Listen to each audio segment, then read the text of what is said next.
Continuamos en Sin Distancias, un tiempo de radio para la educación y la cultura que te ofrece la UNED, la universidad que está más cerca de todos. Cada día la UNED tiene una cita con la radio, un espacio en el que a través de entrevistas, coloquios, debates, intentamos acercarnos a temas que tienen que ver con los estudios que imparte nuestra universidad y pueden ampliar nuestro horizonte cultural. Ahora nos vamos a ocupar de un tema relacionado con la Facultad de Filología, en concreto de Literatura Italiana.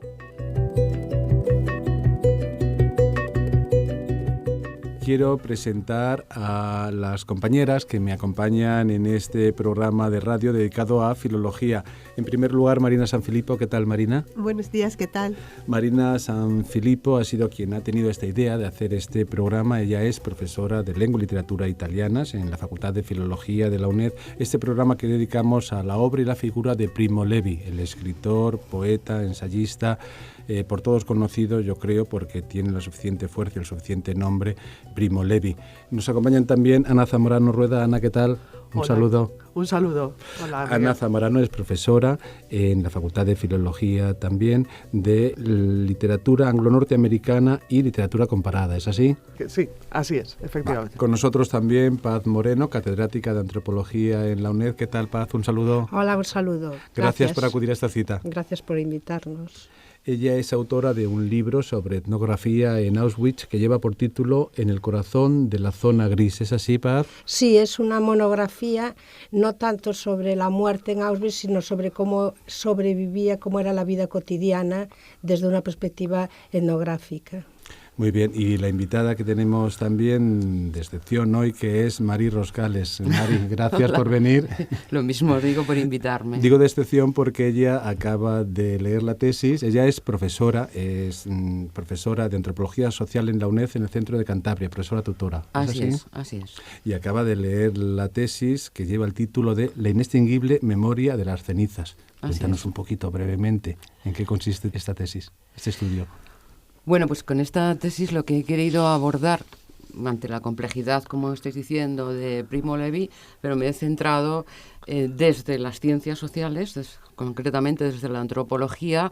Lo que he tratado es de coger la documentación aportada por Primo Levi entre sus 3 libros, ¿no? Sisto su nombre, La tregua, los hundidos y los salvados, y también la otra parte de su obra, porque todo gira alrededor de este tema. Lo he querido tomar como un material, una documentación etnográfica, para, como ha dicho Paz, que es pionera en estos estudios, hacer ese análisis de esa sociedad de los campos de concentración, ¿no?, tan compleja, y tomar a Levi como un testigo, un informador, y aunque me exceda decirlo, como un antropólogo, ¿no? Así diríamos sucintamente alrededor de lo que va mi tesis. Marina, pues te cedo a ti la palabra para que nos hagas una introducción, un acercamiento, una aproximación a Primo Levi, ¿te parece? Sí, me parece muy complicado, justamente difícil, porque es un autor tan complejo y que se puede mirar desde prismas disciplinares distintos, que una introducción general es inútil. Un poco el hecho de estar aquí es justamente eso, que yo creo que todo el mundo tiene muy claro que Primo Levi es uno de los autores muy importantes en el siglo XX, no solo en la literatura italiana, sino como clásico mundial. Pero al mismo tiempo Primo Levi es muchos Primo Levi, según desde donde se mire, y este programa es un poco un intento de sacarlo. Por mí, yo estuve en la tesis de Secundina y me gustó mucho como ella no lo trató como un autor sagrado, ¿no? Hay una especie de musealización de Primo Levi que después me pregunto si la gente lo sigue leyendo, y es un autor que escribe de una forma maravillosa. Es un autor que tiene también cuentos cómicos, tiene cuentos de ciencia ficción. Digamos, no hay que limitarse a la trilogía del Holocausto. Entonces, digamos, el programa es esto, intentar verlo desde distintos puntos de vista, ver cómo Primo Levi en la cultura norteamericana es muy distinto al Primo Levi italiano. El hecho de ser judío se vive de una forma muy distinta. De hecho, ahora los estudiosos de literatura italiana están reflexionando sobre la cultura judía y el bagaje cultural que tenía, porque es algo que se ha visto desde el judaísmo norteamericano, no desde Italia. El mismo Primo Levi dice que él descubre que es judío en Auschwitz, en el fondo. Paz Moreno, cuéntanos. Bueno, cuando uno, o una en nuestro caso, se enfrenta con la literatura de testimonios, siempre parece que tendemos a establecer una especie de jerarquía entre algunos poquitos que son grandísimos literatos y otra gente del montón que escribe con esto que se llama, usando una palabra casi racista como suena, con un negro, y que para alguien que va a leer o analizar se encuentra con graves problemas porque no se sabe bien quién está escribiendo qué. Entonces, siempre hay como una especie de ranking entre los grandes autores, por ejemplo, una Charlotte Delvaux, un Jean Améry, Primo Levi, ¿por qué no? Y parece que porque son literariamente muy superiores, ya no hay que tener en cuenta que ellos están haciendo una literatura de testimonios y el valor de la literatura de testimonio es el testimonio mismo. Y entonces Primo Levi es una figura muy compleja en este sentido. Quiero puntualizar que hay muchos otros autores, sobre todo cuando se terminaron la época de los campos, que querían hacer otro tipo de estudio más positivista sobre los campos.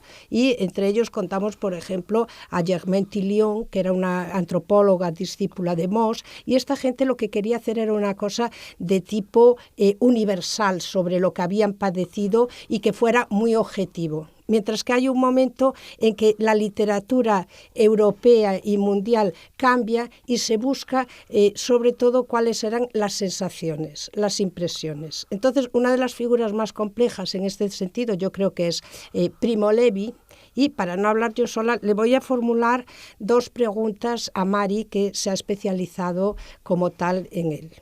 Entonces, si nos apartamos por un momento de la trilogía y pensamos en un libro como El sistema periódico, donde atribuye a ciertos gases nobles y todos esos cosas y experiencias de su vida familiar, porque es como si estuviera contextualizando todo, y al mismo tiempo experiencias muy tremendas de los campos adaptadas a uno de los elementos del sistema periódico, parece inducirnos a pensar que en su forma metódica de describir podía haber, por una parte, algo de sus técnicas y de lo que sabía como químico.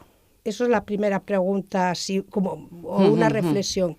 Pero que al mismo tiempo que es el más racional en ese sentido, si tomamos esto, es la persona que se atreve a meterse con lo irracional, con lo kafkiano que hay en la experiencia, y fomenta y formula todo esto que llama la zona gris, que no es solamente un problema moral, sino también filosófico o algo así. ¿Cómo ves estas dos partes de Primo Levi en tu tesis?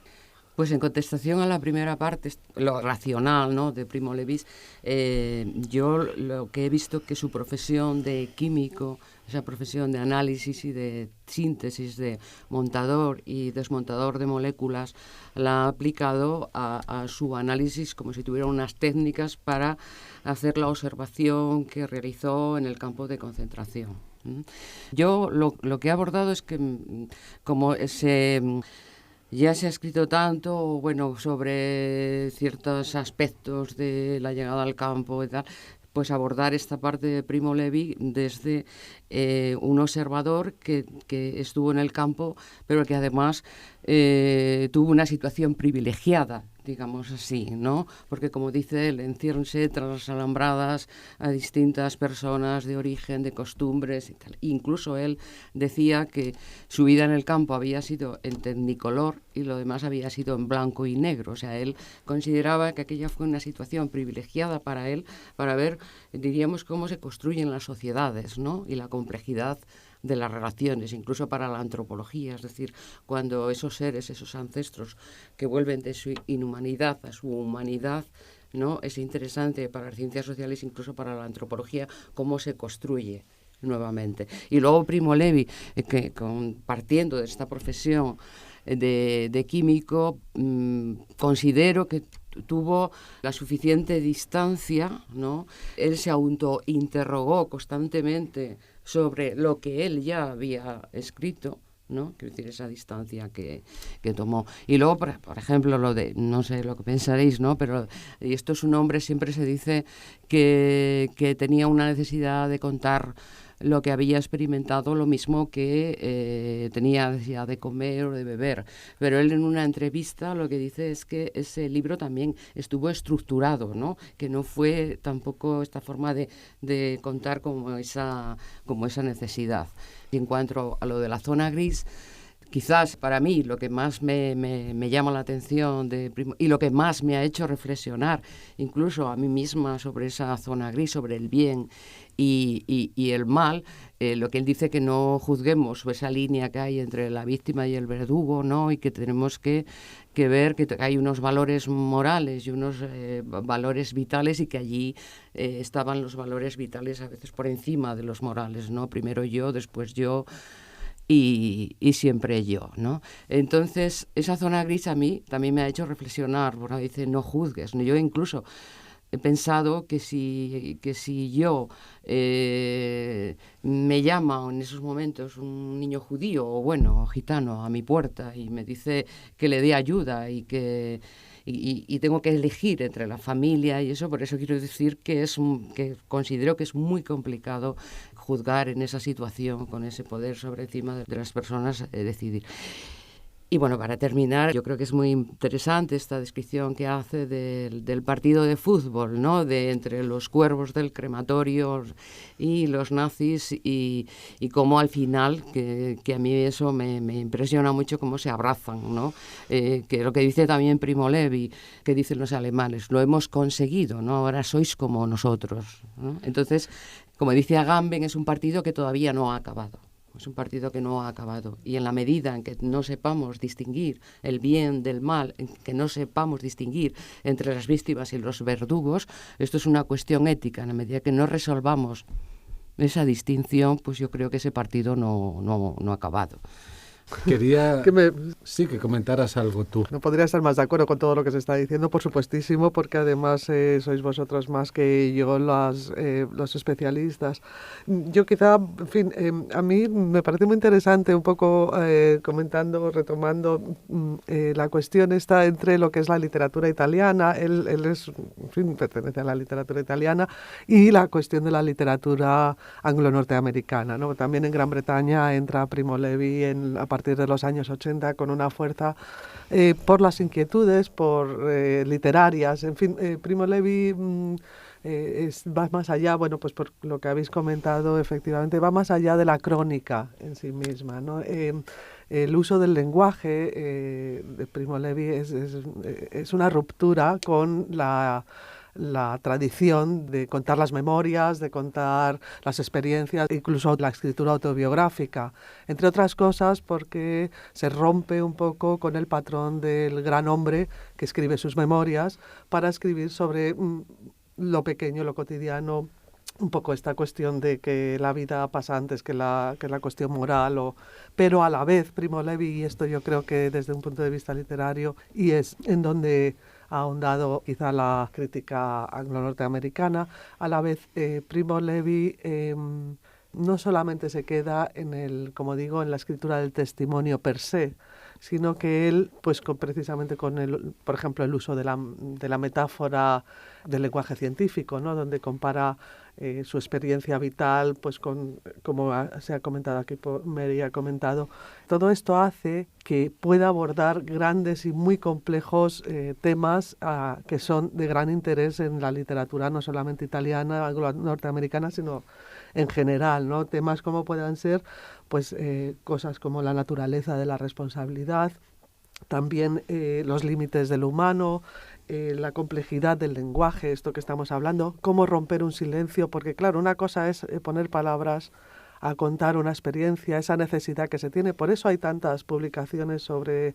esto que se ha llegado a llamar la literatura del Holocausto. Pero bueno, pasó algo parecido, por ejemplo, también en la Primera Guerra Mundial, donde todo el mundo escribía poemas, etcétera, etcétera. Pero, como digo, Levy ahonda en la complejidad del asunto y rompe un silencio, que no es solamente contar, sino intentar comprender algo que parece incomprensible, ¿no? Que todavía seguimos planteando la cuestión en sí, hasta que la crueldad, la ética de la vida diaria que hemos comentado también aquí.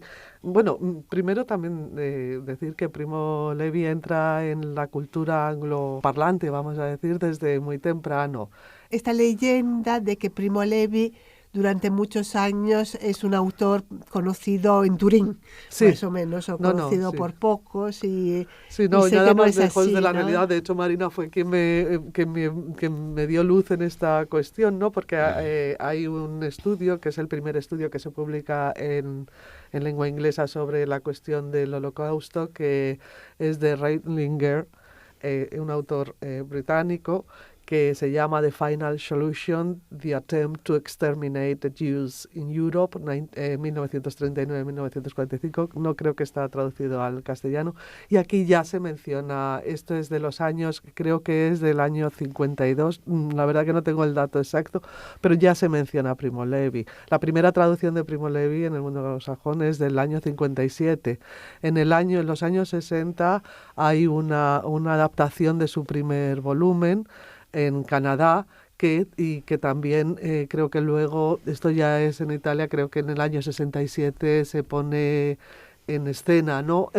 Cuestiones como la cuestión del trauma, pero trauma unido a transgresión y a testimonio, y sobre todo el cuestionamiento de lo que significa el ser superviviente, ¿no? Que es un poco lo que es la palabra superviviente, que parece así que Primo Levi la transforma en su complejidad, y esto es muy interesante, y esto es algo que ha interesado mundo en el mundo del anglosajón. Yo, en realidad, si me pusiera a dar bibliografía sería interminable, así es que para aquellos y aquellas personas que estén interesados, yo voy a dar un título, porque además el editor general es Robert Gordon, que es un gran estudioso de Primo Levi.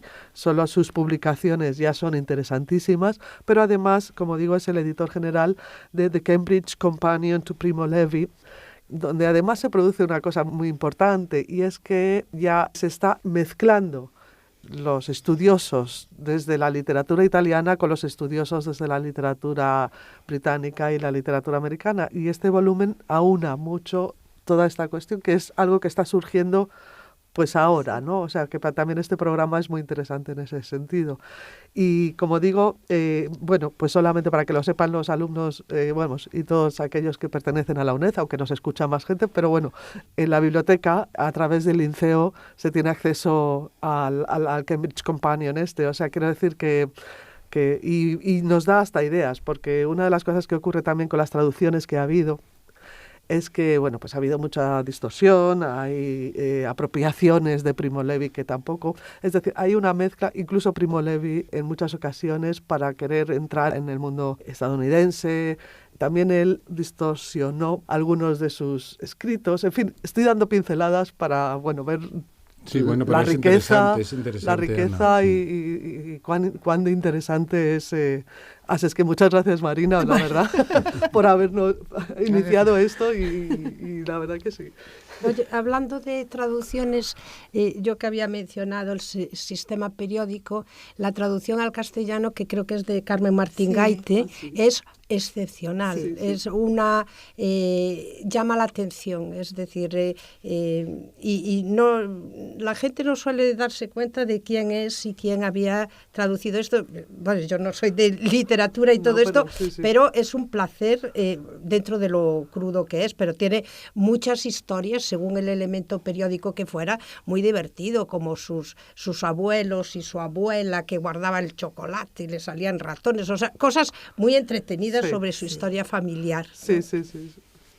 Yo quería recordar a todos los oyentes y estudiantes que estén escuchando este espacio que estamos hablando de la obra y la figura de Primo Levi con dos filólogas, Ana Zamorano, que es de literatura anglo-norteamericana, y Marina Sanfilippo, que es de filología italiana, de la Facultad de Filología de la UNED, y dos antropólogas, que son Paz Moreno, catedrática de antropología de la UNED, y Mari Roscales, que es profesora de antropología, profesora tutora en Cantabria, en la UNED, y que estamos hablando de la obra y la figura, repito, de Primo Levi, yo creo, desde la complejidad, desde el punto de vista filológico y antropológico, que eso enriquece más aún, yo creo, la figura y la forma de establecer este encuentro. Marina Sanfilippo, que fue la que gestionó esta idea. Cuéntanos un poco más de Primo Levi, que tienes más cosas que decir, sin duda. Retomo un poco el hilo que me ha dejado en el aire Ana sobre esta adaptación radiodrama de Si esto es un hombre, que se hizo en Canadá a primeros de los años 60. Primo Levi, en cuanto se enteró de que habían hecho esto, porque se lo mandaron, le pareció una idea estupenda. También él está muy vinculado a todo el tema de la oralidad. O sea, él escribe estos libros, pero dice de Si esto es un hombre y también de otros libros que nacen de sus relatos orales. Y eso un estudioso de literatura italiana lo ve muy claramente. O sea, la voz de Primo Levi es una voz muy original, muy suya, muy lejana de un italiano literario un poco enfático y así. Y él se enamora de la idea de que su obra sea radiada, y entonces prepara otra adaptación para la radio italiana, y después se deja convencer también para hacer una adaptación teatral, que es algo muy curioso, digamos. Y él tenía mucho miedo, porque decía, la radio o el libro, el receptor está lejos, yo no lo veo, pero en el teatro no. Y entonces tuvo muchos problemas, porque uno de sus problemas fundamentales era, por un lado, que él lo que quería era mostrar el mal en toda su enormidad, pero volverlo comprensible para sí mismo y para el público. Y en el teatro se da cuenta de que no puede mostrar ciertas cosas, porque su otra ley un poquito es el tema de que no quiere herir al receptor, ¿no? De hecho, tiene yo creo que lo más milagroso de su prosa es ver que la comprensibilidad de la prosa es distinta según la sensibilidad de quien lee. O sea, si lees sin estar preparado a Primo Levi, no ves el dolor hasta dónde lo puedes ver si en cambio lo lees desde otra perspectiva. No sé cómo, habría que estudiar muy bien cómo hace todo esto. Entonces decide que en la versión teatral lo que va a mostrar son los momentos entre prisioneros. De hecho, no aparecen nunca los alemanes. Los alemanes solo son voces, por altavoces. Y después lo que ponen en escena es el otro grande drama del campo, que era la Torre de Babel, la incomprensibilidad entre unos y otros, ¿no? El lenguaje, que es otra cosa que le interesa mucho. Y de hecho el director fue de Bosio, que era uno de los grandes directores de escena de los años 60, que contó con la colaboración de 7 compañías teatrales de toda Europa, porque hay actores rusos, actores polacos, incluso hay uno que habla en español, Elías habla en español, y es un unicum que no se ha vuelto a representar nunca. En YouTube se puede buscar y hay una reconstrucción hecha con fotografías, sobre todo, no de todo. Pero para decir cómo Primo Levi, digamos, abarca todo, incluso si esto es un hombre, que es la obra más pequeña, la más conocida, realmente tiene 2 versiones, porque la del 47 no es igual a la del 58, aunque nadie lo diga ni se preocupe mucho de eso, y después hay también estos otros tipos de adaptaciones. Muy bien, avanzamos un poco más porque no nos queda mucho tiempo. Yo quería escuchar a Mari Roscales, que es la autora de la tesis, que nos hable un poco más, profundice un poco más en la figura en el poco tiempo que tenemos, porque es imposible, pero acercarnos, yo creo que como aliciente también a los oyentes que escuchen, estudiantes o no de la UNED, que estén interesados en esta figura y en este tipo de memorias y en esta parte antropológica, que es como es tu caso, Mari. A ver, yo quería recalcar que yo, al elegir este tema, ¿no? También quería comprender a través de Primo Levi, o sea, la organización social, nuestras sociedades contemporáneas, ¿no? Y me interesaba mucho también lo que ha dicho Marina, el tema del mal, ¿no? Que en nuestras sociedades es tan invisible, ¿no? Hoy, y entonces yo lo que sobre todo es lo que más me llama la atención, ¿no? El tema del mal, pero para aplicarlo también en lo que está ocurriendo en nuestras sociedades, ¿no? Porque Primo Levi decía que no se vuelva a repetir y en cierto modo se está repitiendo, ¿no? Porque todos estos refugiados, a mí me recuerda cuando les quitan todas sus posesiones y les meten en un campo de concentración. No sé si me explico. Quiero decir que yo quería, a través de ese análisis de Primo Levi, de esa situación en el campo con toda su complejidad, yo quería también extraer cómo puedo yo analizar mi sociedad, o sea, decir, dejarlo abierto para analizar mi sociedad, porque por eso he planteado que el estudio de Primo Levi puede ser socioantropológico, ¿no? En la medida en que él tomó esa distancia, en que fue objetivo, en la medida en que él quería comunicarlo de una manera didáctica, de una manera clara.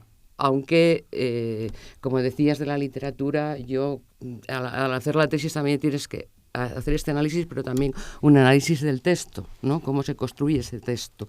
Yo pienso que la mejor manera de que él pudiera expresarlo tiene que ser a través de la literatura, o sea, a través de un lenguaje figurativo, ¿no? Con figuras y tropos, porque es la literatura, ya dejando la antropología o estas ciencias, la única que puede servir para transmitir lo que él vio. De hecho, por ejemplo, estoy recordando Nelly Sachs que decía, las metáforas son mis heridas, ¿no? Es decir, que solamente a través de la literatura tienes que...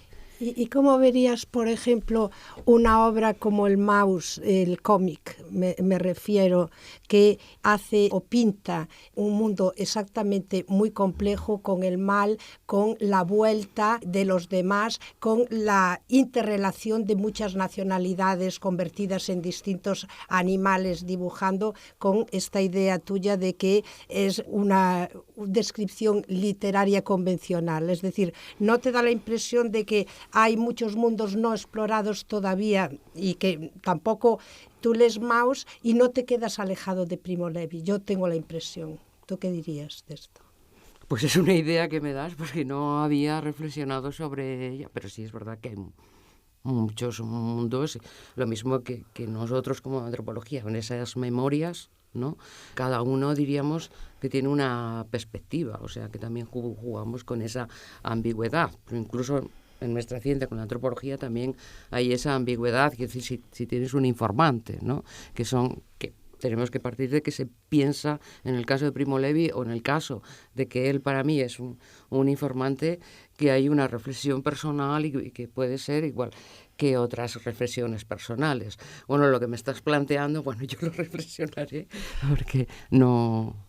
No, es que cuando hablabas así me vino a la cabeza pues los ratones, los cerdos, estos y dije yo, bueno, son tropos nada más, pero también no son expresados con palabras, es decir, sí, tienen el bocadillito del cómic y todo esto, pero para no cerrarnos y no volvernos tampoco a decir, claro, la frase, una imagen vale más que 1000 palabras, solo se puede decir con palabras, evidentemente, sí. Con imágenes no la puedes decir, entonces sí. Yo creo que tenemos que huir de los lugares comunes y sobre todo al tratar este tema, no sé qué os parece. Bueno, no sé, no nos queda mucho tiempo, pero si queréis hacer algún comentario final, pues se agradece. De todas formas, los micrófonos están abiertos. Ana. Pues Miguel, si tuviera que decir una última palabra o dos, pues sería que encontramos en Primo Levi, y animo a todos los oyentes y a todas las oyentes a acudir a él, porque encontramos una voz serena y a la vez preocupante, ¿no? Que explora dilemas, como estamos viendo, dilemas históricos y dilemas morales que surgieron de aquello que se llamó la solución final, pero que efectivamente estarían muy de acuerdo, hoy en día son muy relevantes y se está reflejando, como se ha comentado, también en la literatura que se está produciendo en la actualidad. Esto sería mi reflexión final en esta cuestión. Sí, yo la verdad había copiado un trocito de Primo Levi, pequeñito, digo, si hace falta. Sí. Y con lo que ha dicho Mary, yo creo que tiene mucho que ver el tema de Primo Levi y hoy en día lo que está pasando, porque en el principio de la versión teatral de Si esto es un hombre, él dice a muchos individuos y pueblos les puede pasar de pensar más o menos conscientemente que todo extranjero es enemigo. En general, estoy traduciendo el italiano como puedo, perdonar. Esta convicción yace en el fondo de las almas como una infección latente y se manifiesta solo en acciones sin coordinación y no está en el origen de ningún sistema de pensamiento. Pero cuando esto pasa, cuando el dogma inexpresado se vuelve premisa mayor de un silogismo, entonces al final de la cadena está el lager. Y yo creo que eso, que Primo Levi tenía muy claro que él estaba usando el arte, la literatura, para avisar de peligros que existen en este planeta. Yo creo que la memoria es importante y más en este caso, cuando estamos hablando de la figura de Primo Levi. Yo recomiendo siempre a los oyentes, a los estudiantes que acudan a la obra también del autor. Encontrarán siempre algo nuevo, algo distinto en lo que fijarse, porque es verdad que se puede relacionar con el momento actual, como decía Mary, y con las reflexiones que podamos hacer. Bueno, las obras, pues las fundamentales, la trilogía del Holocausto, Si esto es un hombre, La tregua, Hundidos y salvados, y el sistema periódico, por empezar. Hay muchas más, desde luego. Y nada más, tenemos que terminar aquí. Quiero agradecer esta iniciativa a Marina Sanfilippo, a Ana Zamorano de la Facultad de Filología y de la Facultad de Antropología, la catedrática Paz Moreno y nuestra compañera tutora, también profesora de Antropología Social en el Centro de Cantabria de la UNED y autora de la tesis que dio origen a este espacio, La inextinguible memoria de las cenizas. Muchas gracias y cuando queráis podemos repetir esta experiencia. Gracias. Muchas gracias. Hasta una nueva ocasión. Muchísimas gracias.